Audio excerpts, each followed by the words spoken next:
Новые правила работы с электронной подписью.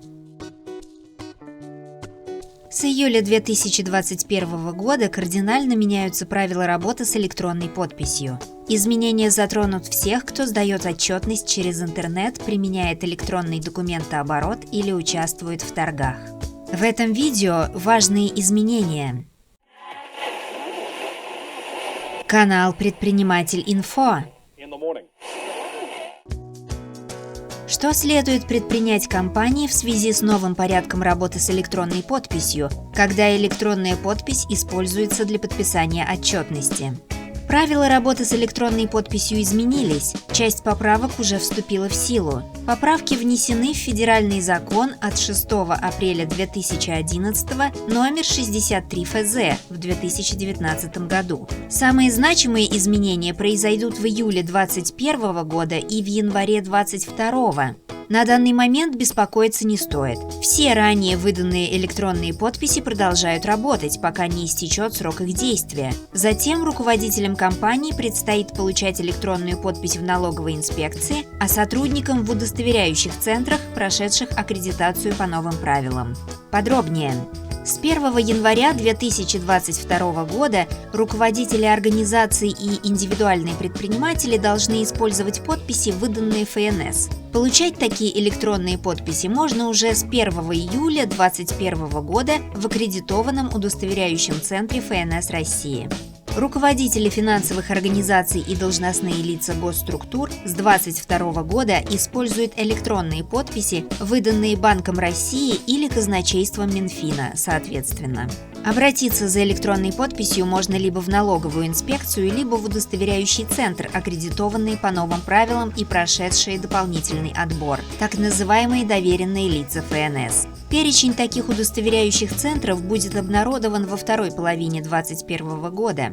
Возможно, что и руководитель, и сотрудники смогут получить электронную подпись в одной и той же точке выдачи. Руководители получат только одну электронную подпись на юрлицо. Сотрудники, которые подписывают документы от лица организаций, должны обзавестись подписью как физлица и электронной доверенностью, подписанной электронной подписью руководителя организации.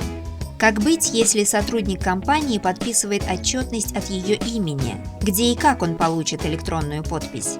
Сотрудники организаций и уполномоченные лица с 1 января 2022 года будут использовать для рабочих нужд электронную подпись физического лица.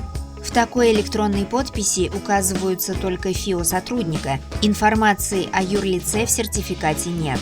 Получить подпись физлица можно в удостоверяющем центре, аккредитованном по новым правилам. Их перечень станет доступен во второй половине 2021 года. Использовать подпись физлица можно для личных нужд, а для документов организации применить ее можно только вместе с электронной доверенностью, так называемой машиночитаемой доверенностью. Этот документ пока в стадии разработки и, вероятно, появится к концу 2021 года. Совет. Прежде чем менять свою электронную подпись на подпись физлица, убедитесь, что информационная система, где вы применяете электронную подпись, принимает электронные доверенности. Возможно ли по-прежнему получить электронную подпись в привычном удостоверяющем центре? С июля 2021 года весомая часть коммерческих удостоверяющих центров перестанет выдавать электронные подписи из-за невозможности соответствовать новым критериям аккредитации. Однако выданные таким удостоверяющим центром подписи продолжат работать до 1 января 2022 года, если срок действия подписи не истекает ранее. Проще. Обновить свою электронную подпись до 1 июля 2021 года можно в любом удостоверяющем центре, а после 1 июля 2021 года только во вновь аккредитованном. Перечень удостоверяющих центров, аккредитованных по новым правилам, можно найти на сайте Министерства цифрового развития, связи и массовых коммуникаций Российской Федерации. Ссылку вы видите на своих экранах, а также можете найти ее под видео в описании.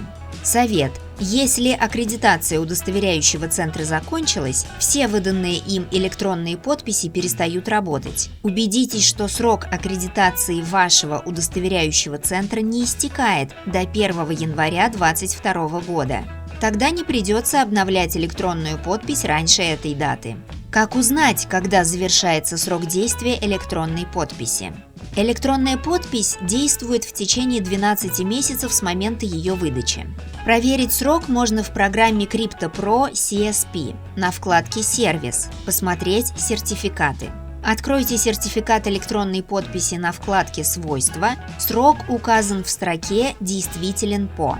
Если срок действия электронной подписи истекает после 1 января 2022 года, то подпись действительна до 1 января 2022 года. Если же срок заканчивается ранее 1 января 2022 года, нужно получить новую подпись. Какие действия и когда именно нужно предпринять, чтобы в ответственный момент компания не оказалась без электронной подписи? До 1 июля 2021 года ничего предпринимать не нужно. Если срок действия электронной подписи закончился, обновите ее в любом удостоверяющем центре. С 1 июля 2021 года по 1 января 2022 года. Если срок действия подписи закончился, то получить ее удастся только в удостоверяющем центре, аккредитованном по новым правилам, ближе к 1 января 2022 года. К этому сроку станет понятно, как будут работать электронные доверенности для сотрудников и каков порядок получения руководителями организаций электронной подписи в налоговых органах. Скорее всего, схема будет такой. Сотрудник получит подпись физлица в удостоверяющем центре, аккредитованном по новым правилам. Прежде рекомендуется убедиться, что сервисы и порталы, где планируется использовать электронную подпись, принимают электронную доверенность. Руководитель юрлица или индивидуальный предприниматель обращается в удостоверяющем центре ФНС или к ее доверенным лицам, чтобы получить электронную подпись юрлица. Как получить электронную подпись в 2022 году? Все схемы приведены в таблице, которую вы видите на своих экранах. Также ее можно скачать под видео в описании. Друзья, поддержите канал Предприниматель Инфо, подпишитесь и поставьте лайк. Впереди много интересного. Вас ждут видео-новости из мира финансов, бухгалтерии, права, кадрового дела и изменений законодательства. До встречи!